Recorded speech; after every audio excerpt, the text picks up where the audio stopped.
Hello, women in tech and women in tech supporters, and welcome to Beta in Real Talks, where women talk to women about how to empower more women to lead in technology. My name is Carly Marcel, aka Delta. And I'm Adriana Leonard, aka Leanie, and we are the host of this show and the creators of Beta, a fictional series about how two very different women, Leanie and Delta, learn how to empower each other and lead in the tech industry. And to support the larger dialogues on women's empowerment in tech and highlight the importance of representation in both entertainment and technology, the two industries that are designing our future right now, we started a campaign called #BetaIn.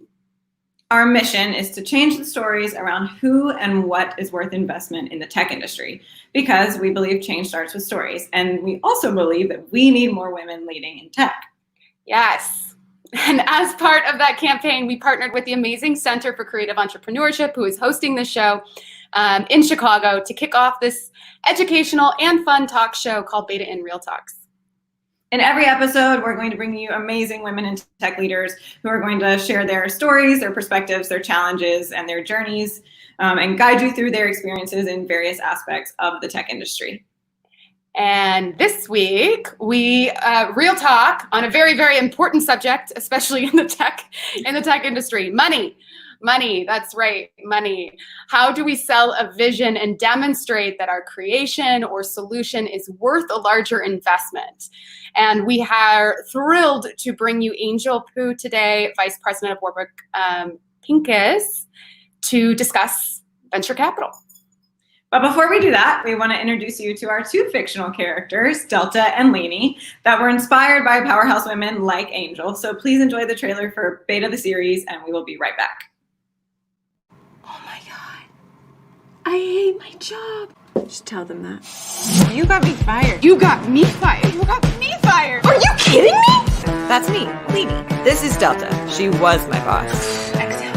You're good. You're good. The definition of insanity is doing the same thing over and over again and expecting a different result. I think you should be an entrepreneur. Leanie, do you know what that word means?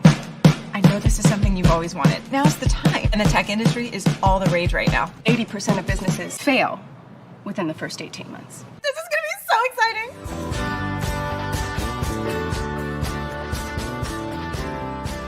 You are brilliant. I am? Yes. What did I say? I don't want you getting involved in my personal life. You know nothing about me. I'm your friend. We are not friends. A flower never competes with a flower beside it. It just blooms. What about goggles that recognize images? Like Google goggles? Exactly. Oh, I see why that's a problem. I never realized that we were so much on the same page. We're totally in the same book. So we're going worldwide, baby.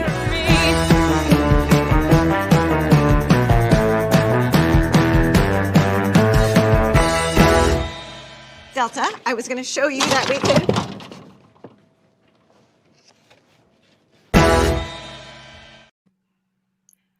Great. Hi, Angel. Hello. How are you? Great. Thanks for having me. Thank you so much for being here. We're so excited for this conversation, as I'm sure a lot of people that are watching are.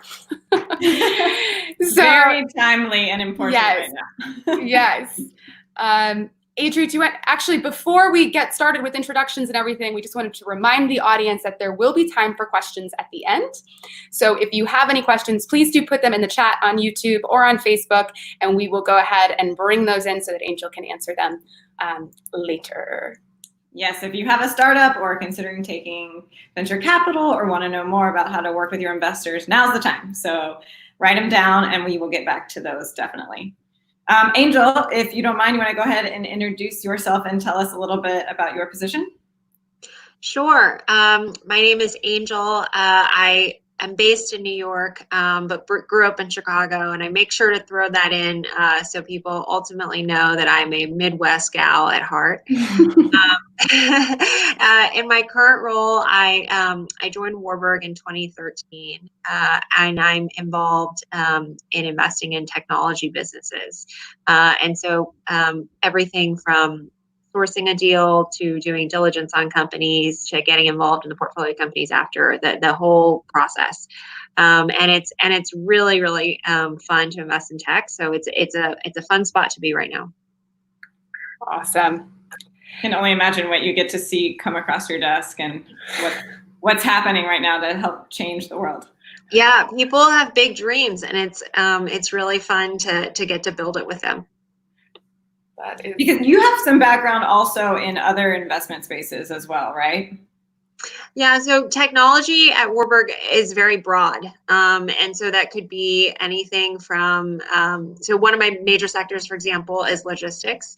And some of, that means, brokers that help facilitate connections between the trucks and the shippers. It could be in fintech companies. So my coverage is fairly broad by tech and tech-enabled services. Amazing. great.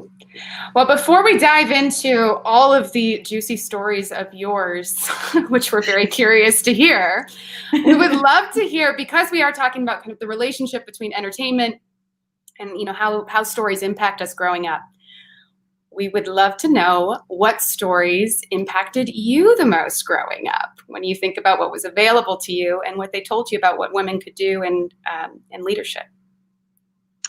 Yeah. So maybe as background, I'll tell you a little bit about my family and specifically my dad's background.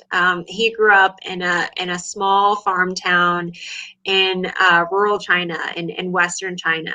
And there are, I would say where he grew up, there were very traditional views of, what women should do and what men should do. And, my parents were always very supportive of me from an early age in terms of, empowering me and supporting me in whatever I wanted to do. And I think from an early age, I wanted to prove the traditional view wrong, that there was, what girls should do, quote unquote, and what guys should do. And so I picked a path that I wanted to, at every step of the way, I wanted to do things where it was mostly guys that were doing it. So when I was in college, for example, I majored in math because a lot of the people who were in my math classes were mostly guys, and sometimes I was the only girl in the class. And I just wanted to prove that I could be just as good as everyone else. And so similarly along my career, I've chosen that path, and that's probably one of the reasons that I ended up in private equity. But in terms of kind of the traditional media stories that have influenced me, I would say, a very timely one is probably Mulan. I loved the movie growing up, and was very excited to see it come out in 2020 and bummed to see that it was delayed because of COVID. But it's a quintessential story about a girl who was told to stay in her place and then who decided to challenge traditional views and ultimately, saved her country. Oh yeah, my God. I mean, you're talking to like the ultimate Disney fan over here. The scene in Mulan when she's when they're in the training camp and they're trying to do all those things, and Yes. that song, that's my like go-to song when I'm doing anything. Yeah. And it is. And, I have to say it resonates with me because I'm also really bad at sports. So the combination of her, fumbling around with the arrows and rockets from that scene, and then what she wanted to do really resonated with me. Oh, so much. And yeah. And how, and the main song from that too, When Will My Reflection Show Who I Am? I mean, it's just so perfect for everything that, we're talking about too, and just kind of seeing our inner journey mirrored in actual stories that are available to us. So is it just Mulan, or were there other people and mentors that also made you go against the status quo? Or were you just born a rebel? Some of us sometimes are just born rebels. Yeah, I mean, in terms of mentors, obviously my family, my mom is probably my biggest cheerleader, which I'm sure, helped shape who I am. I think along the way, I was very privileged to have advocates and people go out of their way to help me. And I'm very grateful for that. So a lot of, every step of the way, from my first college professor to the first person I interned for, to the, my next job, et cetera. I would say at every step of the way, I was lucky enough to find a mentor who went out of the way to help me. That's amazing. You don't have brothers by chance, do you?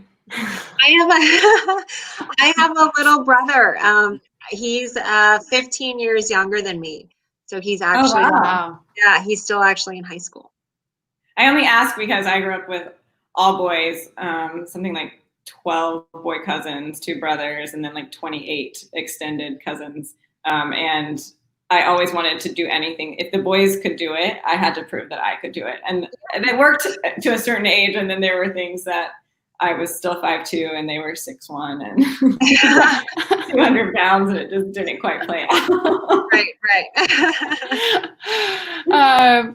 Well, and so as we kind of look at your journey, post, or as you started to entertain different career options, what was it that inspired you to go into the tech fields?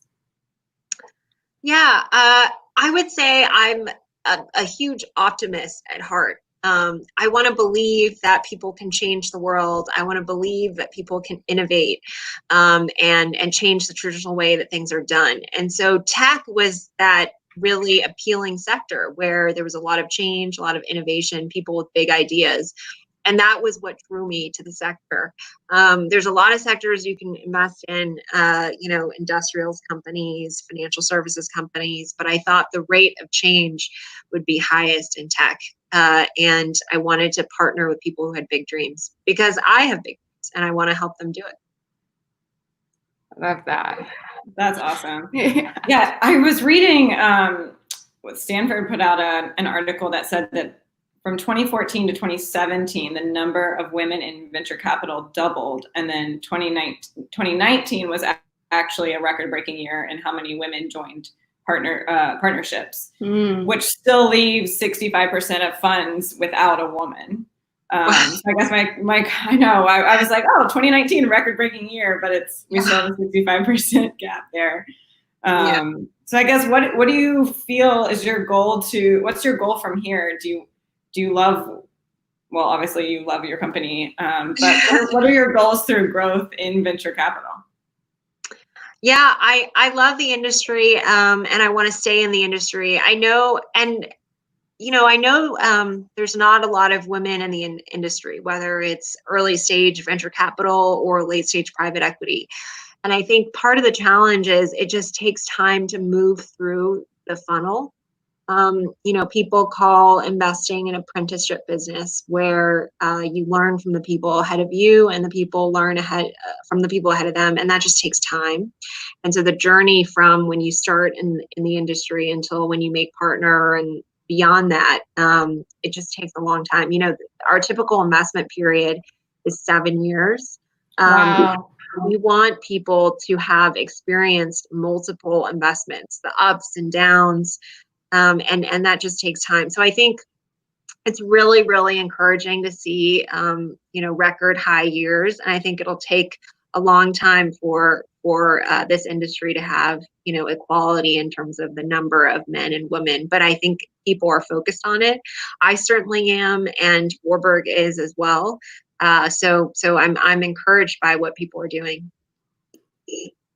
Yeah, absolutely. Do you think there are things that can be done proactively? I know you and Warburg are doing some of those things, but proactively to help close that gap or to encourage more youth up and coming to not be afraid of that path and to kind of have guidance on where to go? Yeah, I think part of it is just seeing examples at the top and knowing that it's possible. People get intimidated by, sometimes the long travel, where you're traveling every week, you're working long hours, and people, wonder whether they can do it for their whole life. And I would encourage people to try it. And, until you reach the point where you say, hey, maybe this is not for me, lean in and see it's a career for you. And I've learned that while, in the beginning of my career, I had zero control over my schedule, it's gotten a lot more manageable with time. And, as you move up in your career, you have a lot more control of your schedule and control of times you want to block off, whether it's for travel or for personal life. So I think that's one consideration. And then the second is making sure that the top of our funnel is very balanced in terms of men and women. So our analysts and associates that are coming out of banking programs, that are coming out of college, to make sure that we have equal representation. So I would say for us at Warburg, it's very close to 50-50. Wow. Wow. Yeah, it's I would say we're a little under 50-50. So currently, I think it's 7 women and 10 men in my group for tech at the analyst and associate level, which is still not 50-50, but it's close. And That's pretty keep good. that type of funnel at the top so that as people get promoted through, you have a shot at getting to a balance. Well, I want to ask this question now. So when you have, I'm just curious, and we can talk more about, why this is or what it would be. When you are pitched, when you think of that top funnel of, who comes in versus who's funded, do you notice the difference that, it tends to be more men that are funded generally, or just that the proportion is about the same to the women that come in versus those who are funded? I would say my answer is probably a little different than what you'll find in venture. So in venture, it's all about, the company may not have a product yet, depending on what stage you're investing in. If you're investing in seed, there is no product. You're and sometimes it's just investing in an idea and in a person. And so I think if there are biases, that's where the biases creep in, because proof points. For the stage where I invest, which I would say our range is, companies between 10 million of revenue on the small end, but growing very quickly, to several hundred million of revenue on the large end. And so when you have several hundred million in revenue, or even tens of revenue, you have proven that it works to some extent. You have a product, people are willing to buy it, built the team. And so I think it's harder for biases. Certainly they may exist, but it's harder for those to creep through because you're grounded in the data. That makes a lot of sense. And so I don't invest in something that you can see. Yeah, you can see, and there's a long history of it. You can see, last year, what did they do? The year before, what did they do? Last year they may have said they're going to do X, but then did they do X? Did they do better than X? And so we follow companies for a long time, and that track record of continuing to perform and deliver is a key, consideration that we look for. Great. Do you get to work pretty closely with your founders after the investment's been made, or is Warburg more a mentor if needed and kind of letting your founders fly with their vision? Yeah, so I would say on a personal level, we're very close with our founders and CEOs. I don't have the risk tolerance, unfortunately, to start my own company, but I really respect the people that do. And so I have a tremendous respect for the people that we invest in, and so I naturally spend a lot of time with founders, both professionally but also personally. And I think, but generally, the approach of Warburg is we're not operators and we don't pretend to be. So certainly, we have people that are we think best in class in sales, marketing, whatever functional area, and we can call those advisors, senior advisors, to help. But we work with management because we believe in them. So we don't try to, have too many cooks in the kitchen. I've never run a company before, so I don't pretend to know how to do that. So on that, then what exactly is your, what's your day-to-day look like as far as your responsibilities and how you individually work with the founders?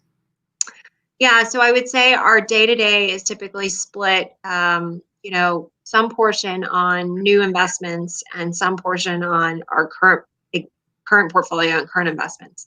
So in terms of the new investments, it's going to conferences, setting up lunches and meetings with founders and executives to hear their story and learn more about their company. When they are contemplating a raise, we want to make sure that we're ready and know about the industry and know about the company, so we can be prepared with a term sheet to prepare to invest if we like the company.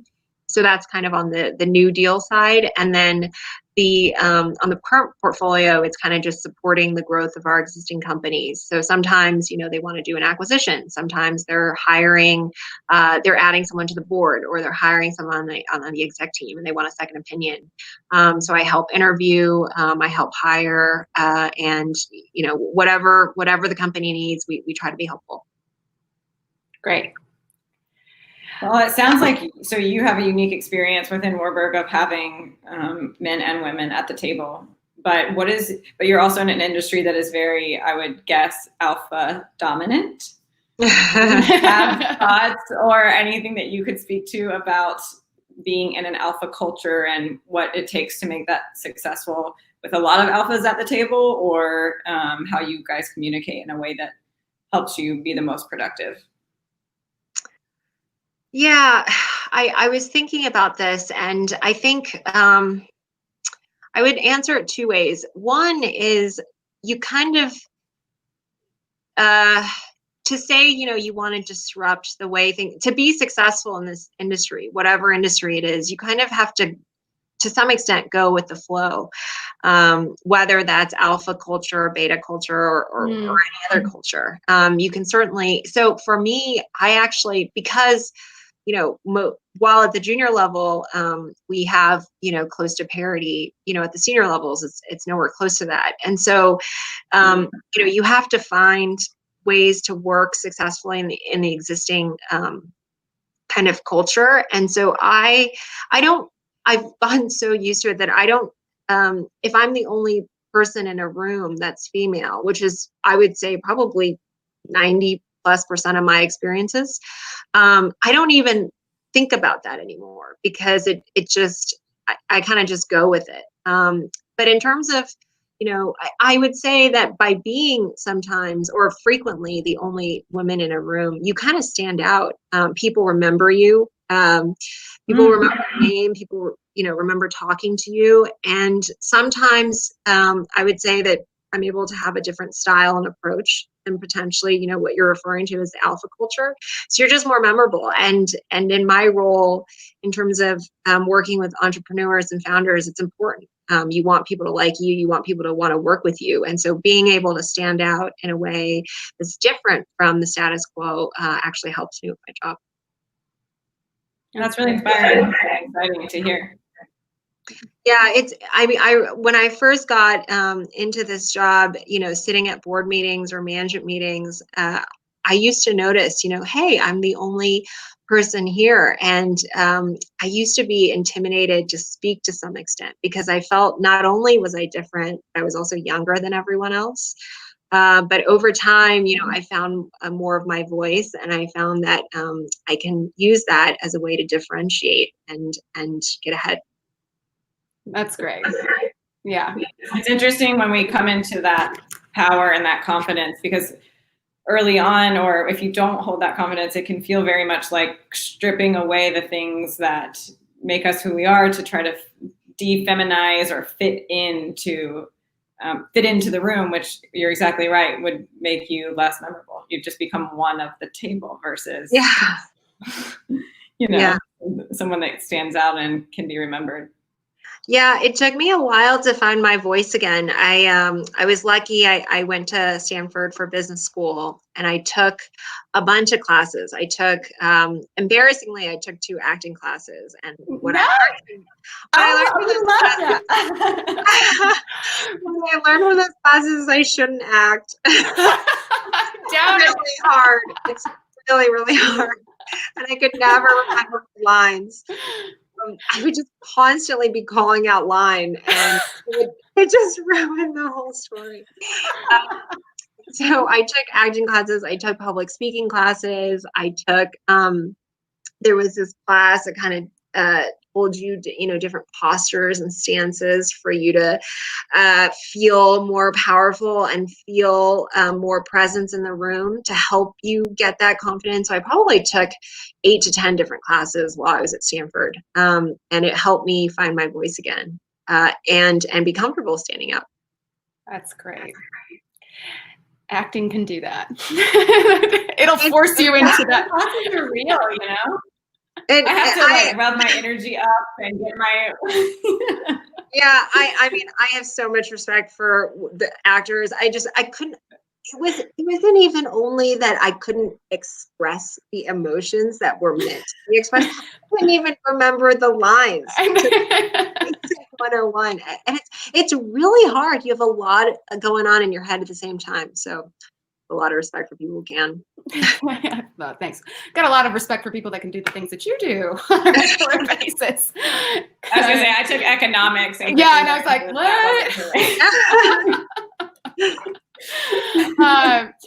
So as we talk about this, we play around with this idea of alpha culture versus beta culture, and we all have different stories and interpretations of what those things mean. But traditionally, alpha kind of being, I have it all figured out, I'm dominant, I own, I'm leading, I'm at the top of the pyramid and everybody else follows my lead. Right. Now we're seeing a shift generally, aside from gender, because of disruption, especially just how fast we have to innovate. And that in order to be more agile, we're seeing different ways of people collaborating. And I'm curious to see, has there been anything on what you're seeing, like what's being pitched to you, the new companies, or how you're seeing them be run, if you're noticing any of these shifts, and if there's anything that you could speak to in this kind of new way of collaborating, I guess. Yeah, I would say I'm a big fan of beta, and I think that separate from what I'm seeing, I think when you reveal vulnerability, when you present yourself as the perfect individual that has it all figured out, it's really hard to relate to. No one's perfect, and I think being willing to accept and own up to, hey, here are the things I'm good at, here's the things I'm working on, and just being honest, open, it really goes a long way in connecting with people. And so it's something that I very openly embrace. But in terms of the beta culture, I would say where I see it most is, capital is really competitive these days. There's one founder you're courting, and there's probably 50 firms chasing the founder. So I just spoke to a company yesterday that said they spoke to 50 investment firms before figuring out who they wanted to work with. Wow. So I think that versus 10, 20 years ago, it was probably the reverse. And so I think because capital has gotten so competitive, you can't get away with being this macho, I don't, it's my way or the highway kind of attitude and approach, because no one wants to work with you that way. People want to work with people who want to listen, are humble. Certainly Warburg and all of us have things to offer, but just being someone that people want to be around has become a really, really critical consideration in our industry because it's gotten so competitive. And so I think naturally it's evolved from what you're describing as the alpha to something more like a beta. Interesting. And you mean from the venture capital side? From venture capital, from private equity in general. If people don't like you, they don't want to work with you.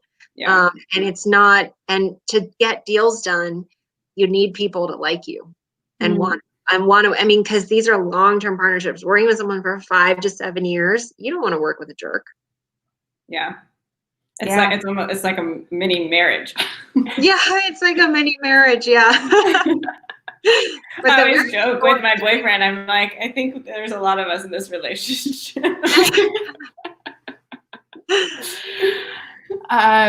And do Do you you find? Oh, sorry. Sorry. No. Go ahead, Adrian. We said the same thing. Do you find that you were talking about beta culture respecting this openness and vulnerability and being able to say those things? Do you find that there is a difference between what women are allowed to admit to compared to what men are allowed to openly say? I feel like oftentimes when a man is vulnerable like that, I respect him because I'm like, oh, there, I can see you and I hear you.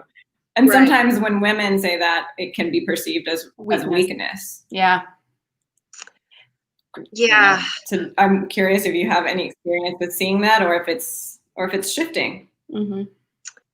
I think it's a really fine line to balance. It's a really good point, and something that I think about a lot too is, when I think about myself, there's a lot that I know about industries. I've seen, I've worked with 10, 20 different portfolio companies in detail. I've seen companies do really well and companies fail. And what is the right balance between kind of stepping in and say, hey, like, I've seen this 20 different times and this is the right way to do things, versus taking a step back and say, I don't know what the right answer is. I think it's a hard balance to kind of be vulnerable, but at the same time kind of command that presence. Mm. Because obviously you want your investors, your founders want their investors to believe in them and not falter Right. in that. Right. And your investors want to be able to look to their founders for advice along the way. Exactly. And I've also, heard from founders that it's a very lonely role sometimes, because the whole company, regardless of how well the company is doing, and a lot of companies are like this, but even on that upward trajectory, there's a lot of challenges that you face. And so I think a lot of founders have to, feign this attitude of, yeah, everything's going great, when in the back of their mind, they're kind of balancing different fires all at the same time. So I also try to be a trusted kind of confidant to say, you don't have to pretend that everything is okay, and let's just talk about problems together. Mm. Because sometimes I find that, for a founder, the whole company looks up to you. And if you're not the number one optimist, then everyone else loses faith. So it's nice to have a channel for someone to confide in with your problems. Yeah. Absolutely. That's the kind of partner I want. Yeah.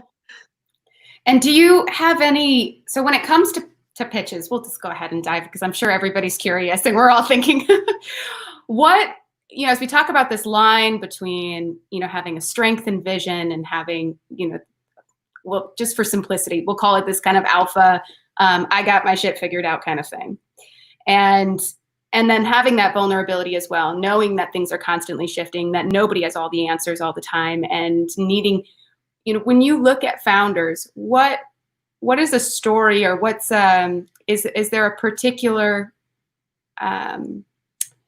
pitch that you think was done really, really well, that you thought balanced these things? Or I'd just be curious to hear kind of what gets your heartstrings. Thank you. What gets my heartstrings? Yes. I'm like, can't find I would say, so tactically, what pulls my heartstrings as an investor is when people talk about the value prop and the pain point. So this is purely, in terms of a company pitch. What pain point are they really addressing, and getting that message really crisp? And not using buzzwords and saying, here's the traditional way that things are done. This is why it's broken, and this is what our company does better. And, we're able to save people X hours of time, X dollars of money. Just delivering that in a really crisp way is something that, pulls on my heartstrings, as you say. And then I think in terms of just kind of the softer stuff that we talked about, I think some of the most successful people are the folks, founders and otherwise, just management teams in general, are the ones who can say, here's what I do really well, and I know that, and here are the areas that I need to supplement around me. And so I want to hire people that are better than me on X, Y, Z. So for example, some CEOs, a lot of CEOs are really good at go-to-market. They're really good at sales because that's, frankly, a lot of times that's how they got in that role, because they were able to sell these big deals to get the company started. But they may be less strong in the operations, they may be less strong in the numbers, or less detail oriented, whatever those kind of weaknesses are. And so being able to recognize that and plug in those holes and bring together a team that collectively is very strong in those pieces, but and fill in the gaps. I think, or conversely, there are some CEOs that are very product and engineering oriented because they built their own product. They actually coded their own software. And so they're very good at kind of in the more back office engineering side, but they're not the best at customer facing. They can't, when other people could sell a $1 million contract, they're selling 500,000. And so admitting that and hiring someone better in sales, and maybe even paying that person more than himself, because sales is a really valuable and critical role. I think recognizing your strengths and weaknesses and filling those gaps in your management team is kind of the biggest differentiator for me when looking at talent. That's why everyone needs an improv class. acting and improv. It will help you across the board. I tried improv as well. I love improv. Is really fun. It's so fun. And one of the things that you do, I mean, it's funny, and improv demonstrates this so well, that what you're speaking to when we look at just team collaborations in general, right, is you figure out where everybody's strong. And the team has to get to know each other for a while. And it's kind of like, oh, she rocks at this, I rock at that. So you're not doing everything. And what an amazing improv team does is that they know each other's strengths and weaknesses, and they don't overlap. They don't try to all do the same thing or hold the same light. And I think that's so strong, whether it's a startup or in anything, right? Understanding these team dynamics. And I love that you said too, bring on somebody and pay them more. Like you don't need, sometimes we have this founder, like this celebrity kind of thing. It's like, I'm so important. No, I'm a founder. I love founders. I have tend to have that. Yes. So, but like you can have that, but like literally you can't get it off the ground if you don't have your A team around you. Like it's everybody. And I think that's the interesting as we start to look at the shift into the beta as well, is that it's not one person's business. It's this whole really, really equal, strong collaboration that you see getting stronger. I mean, I feel like I hear that more now than I did before. It's really exciting. Yeah. And it's also what our entire first season is about. Yes, it's true. Oh wait, and that's also what the show's about. Great. Let's see. Where should we go from here? We've had so many interesting. My brain's all excited. Angel, do you have any stories of, as you were coming up through this path, working with people that you thought you would get along great with that didn't go so well, or people that you thought you would clash with that ended up being great relationships? I guess just the dynamics of working, whether it's men or women, or do you find that you work with them differently? I know people are all different, but have you recognized any patterns in that along your path? I think so. In terms of kind of answering your question about men versus women and working with them, I'm a big fan of equal opportunity, and kind of recognizing where people's strengths and weaknesses are. And so whether that's me, I want someone to recognize me for my own kind of abilities, independent of my gender. And I try to do the same as well. So I try to, turn a impartial and blind eye to gender as it relates to people that I work with. In terms of just, how I work in teams, I'm a really big proponent of, knowing what I'm good at, and then recognizing the strengths of the people that work for me, and then kind of having those shine. I think a big part, people want to feel empowered, and people want to take ownership. And so, when something good happens, a project or, whatever kind of deal that we're working on, I try to make sure that my whole team shines, because that kind of reward, making sure that everyone gets credit versus just myself or versus the people above me. That just gets the whole team to work harder. And when you have that engine going, you're just more productive. So I like to kind of emphasize people's strengths and really overly, reward and applaud when people do good work. That's great. That would be very, very strong. So I haven't. Yeah. Good. I'm also curious. So if I'm, well, I don't know how many 16-year-old founders. Actually, I think there are more than I would think. On Shark Tank, I'm always like, how old is this kid? Yeah. But if I have a new company and I am interested, I realize that I recognize that I need capital to grow, to achieve my goals. What is your advice to somebody starting out with the best way in? Best way in to get capital? Yeah, is it relationships? Is it that VC firms recognize up and coming startups? What do you think is the most common entry point? Yeah, so I think my answer is a little bit unconventional and counter to what I actually do for a living, which is I think sometimes best. So we hear a lot about people raising money and raising at high valuations. What you don't hear about are the companies or you hear less about the companies that are kind of bootstrapped and are profitable from the beginning, or they try as long as they can to kind of hold out from raising. And again, it's counter to what I do, but I would say some of the most successful companies and individuals that we've invested in, at least from building personal wealth, is not raising a lot in the beginning and kind of building slowly with your own capital or with very little capital. And the advantage of that is one, you stay your own boss. You don't have 5 different VCs in your cap table, all pointing in different directions on where you should go.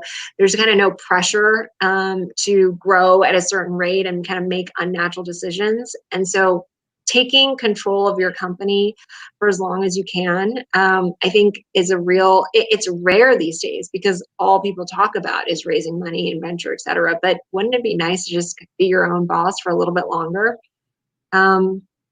That's probably point one. And then point two, I would say a lot of people, I would say there's some ideas that are trying to go from, crawling to the moon, as in this is the way something is done today, and I'm going to completely, 360 change it. Versus there's some ideas that are saying, hey, the way it's done today is old, it's legacy, it's really slow, and I'm going to incrementally improve it. A little bit of tech and a little bit of software. And I find sometimes the step change improvements, while they're really great in theory, sometimes customers aren't willing to change. They've been doing things a certain way for their entire life. So getting them to go from, in my example, crawling to the moon is a really hard pitch initially. Maybe you eventually take them there, but sometimes it's kind of baby steps in product and innovation and that is able to garner sales and deals. I think that's talk about stories, right? And the from a young age, what are we taught? The tortoise and the hare, right? Like the way, baby steps, the way to get there sometimes is slow and steady. Yeah. Sometimes companies raise so much money that it's the capital that destroys companies. Well, exactly. If you haven't learned how, so I've had this with other people that have companies, and I've learned it with 3 businesses of my own and collapsing, or is that the second that you have more money than you know what to do with, you have people that haven't managed this kind of money before. Okay. And what we do is we throw money at our problems. Yes. And then we don't learn how to create. I mean, you don't use your creativity, because creativity will get you to resourcefully solve just about anything. I mean, really, it's incredible what you can pull off with nothing. Right.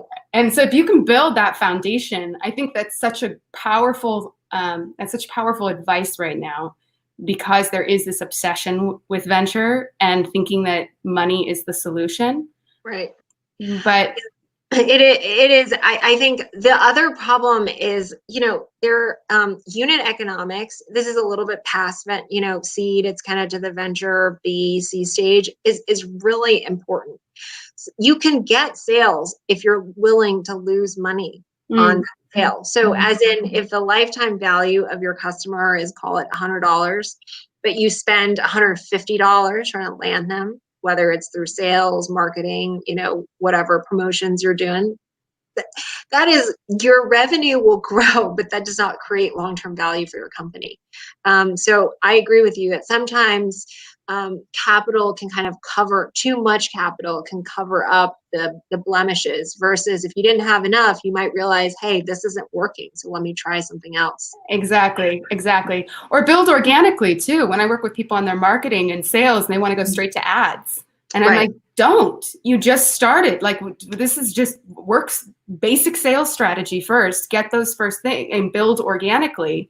And then you can start to play. But ads, you're just going to throw away money. Yeah, so a big kind of, I would say the biggest category of companies that we've invested in historically at Warburg, I mean, certainly it's evolving as there's more capital, but historically, the typical founder we talk to would say, hey, I had this idea because, my uncle needed this product, or my uncle worked at this company. I realized it was really painful, so I built a product for him. And then suddenly, all my uncle's friends at all the other companies wanted this too. And so, like, companies are able sometimes to get to $20-50 million of revenue without having a sales force. And we hear that and we're like, wow, there is a real need for this product out there, because the product kind of just sells itself. To your point, it's, like a word of mouth. I'm not advocating that for all companies. I mean, certainly there's companies where you should absolutely be spending marketing money. But when you hear those examples, it's pretty special. And it's pretty cool to invest in those. Definitely.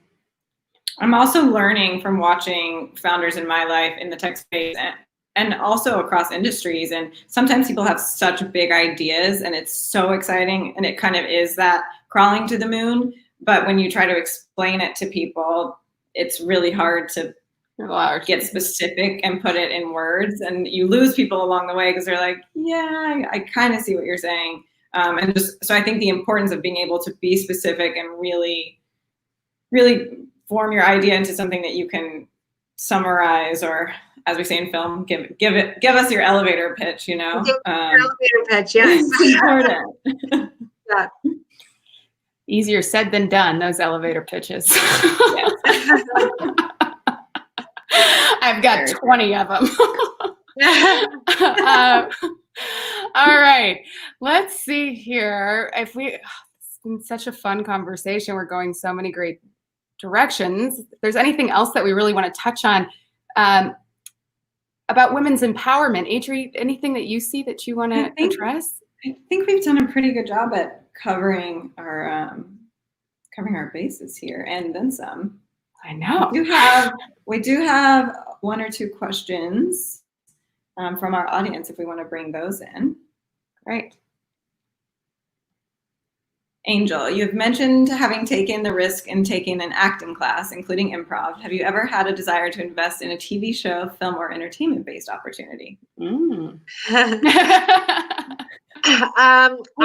some people. Yeah, we're watching. I would say, given my position at Warburg, media is no longer something that we really do anymore. We were actually, I think, one of the first investors or capitals into 21st Century Fox. If not 21st Century Fox, it was one of these similar kind of large studios. And so, but that was many years ago, and unfortunately not an area that we invest in anymore. Good to know, though, that it has been done. It has been done. Let's see. How do you recommend the balance between working with what you have and the dream?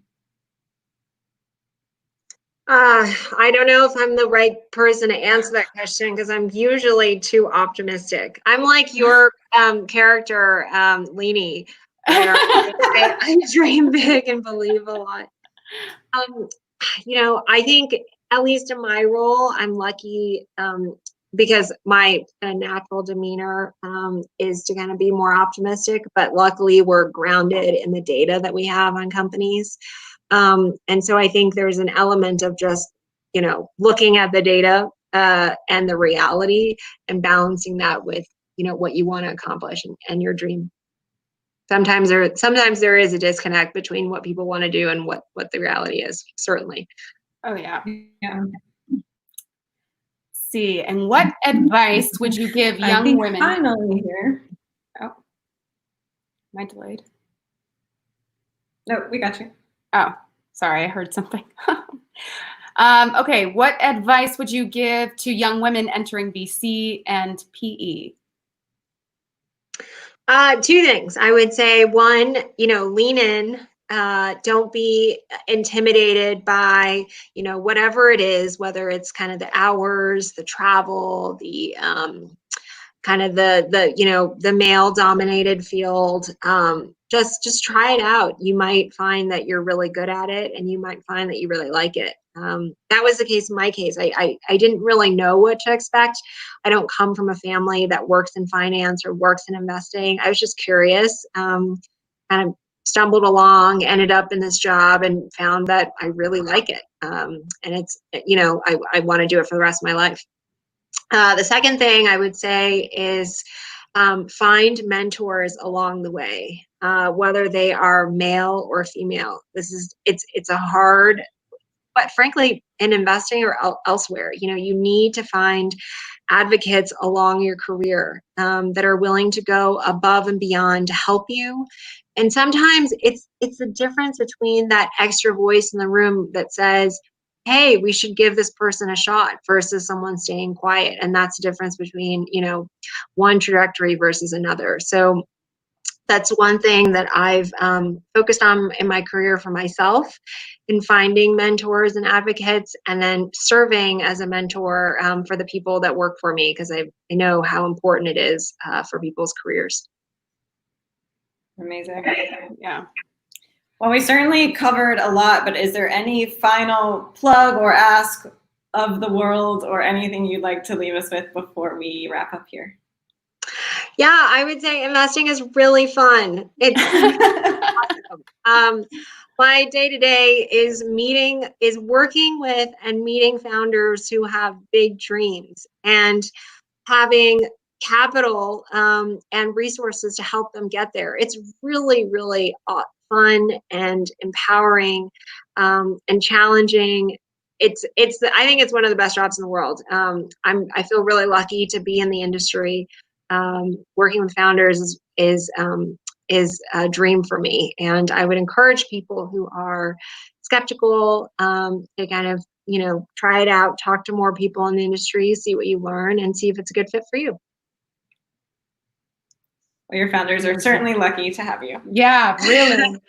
And we are super lucky to have you today also. So thank you so much. I know you're busy, and I know it's a crazy time. Thank you for your time and all this awesome information.